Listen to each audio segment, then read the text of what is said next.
Hello, and welcome to Pandora Astrology's monthly horoscope for Sagittarius. I'm Jamie Kale Miller. And I'm Julia Mijas, and I'd love to start off by telling you about your money and your career this month, Sagittarius.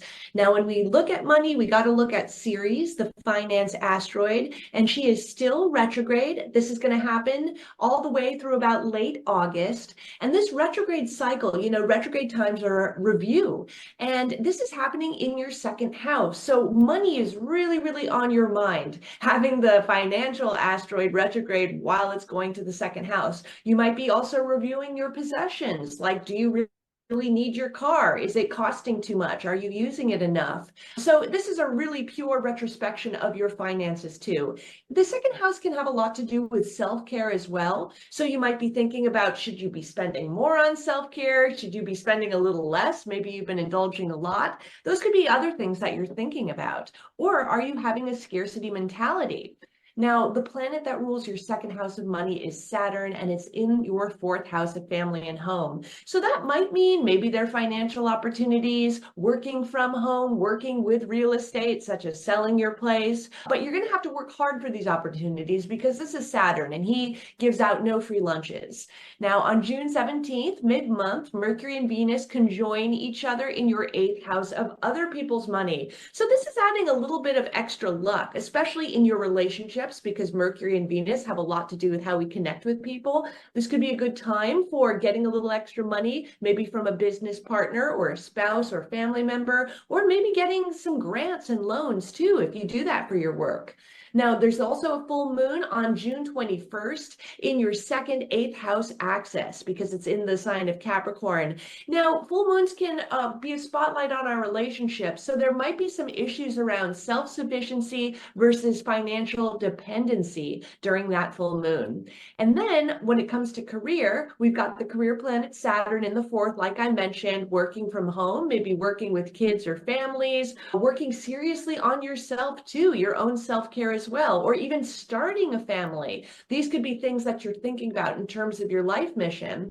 And a time when the demands of families can also interfere with pursuing your career. When Saturn is at the bottom of the chart in the fourth house, our focus tends to be so much on our personal world that sometimes we're not feeling like we're treading water a bit more in our career. So, this might be a little bit of a low point in overall career cycle of your life because you just got a lot of stuff that you're focusing on at home. But Saturn will be working its way back up your chart in a matter of time too, and we all go through this. Now on June 8th, Mars moves into your sixth house of work. This can be a time of feeling very driven, getting a lot of hard work done at your job, but it can also be a time of running into conflicts at the workplace or frustrations with work projects that you're on. June 14th is also a very important day to keep track of because it's Greater Epiphany Day when Mercury, who rules career for you, is in the seventh house, moving fast and conjoining the sun. So this could be a fabulous period for getting a lot of clarity, getting a lot of insights on any collaborations or business partners that might help you with your career, including working with clients. And Jamie has a lot to tell us about relationships for you this month too. Yeah, there's really a ton of activity in your seventh house of partnership as planets, especially at the beginning of the month, start there in the sign of Gemini. Just kind of going through events in some order. Venus is traveling fast and direct, meaning forward, not retrograde. And this is always great news because relationships can proceed forward, social life can proceed forward when Venus is direct, and that would be good enough. However, Venus also is going to meet up with the Sun on June 4th on a day that we like to call Relationship Rapture Day because it's such a good day for moving relationships ahead. It's a really great day for meeting somebody special, for revitalizing a relationship that had been languishing, getting out there and socializing for really any purpose. And then a couple days later on June 6th, we have a new moon that kind of scoops up some of that lovely Venus energy and rolls it into the moon, which is to say that new moons signify new beginnings. This one landing in your relationship house adds very much, heaps on top of that theme of new beginnings in relationships. So there's just several days in a row that are really quite sweet around that theme. And then we have Mercury is doing a very similar thing to what Venus is doing. Mercury is also moving direct and fast, traveling through Gemini, his own sign where he loves to be, and through the seventh house of partnership.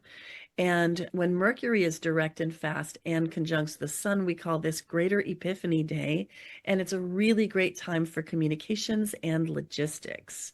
So, especially if you work with a partner or manage anything with a partner or manage teams, this is such a great time for getting cooperation and with colleagues. And, even if it's just like, projects that you run with your partner in your home life, the communication is going to go smoothly, logistics will go smoothly. There just won't be those snarls and tangles that tend to happen when Mercury is retrograde. So that Greater Epiphany Day is June 14, and it's just a really great day for forwarding projects with partners. And then I also want to say that Mars has been spicing up your romantic life since last month, but is going to be leaving the fifth house on June 8th and moving on into the sixth house where, he's going to bring some energy and drive to your work life. And when Mercury and the Sun and Venus all sweep on into the eighth house, you're going to turn your attention away from the communication aspects of relationship and more towards the intimate aspects of relationship. And we'll say more about that next month when those themes will continue.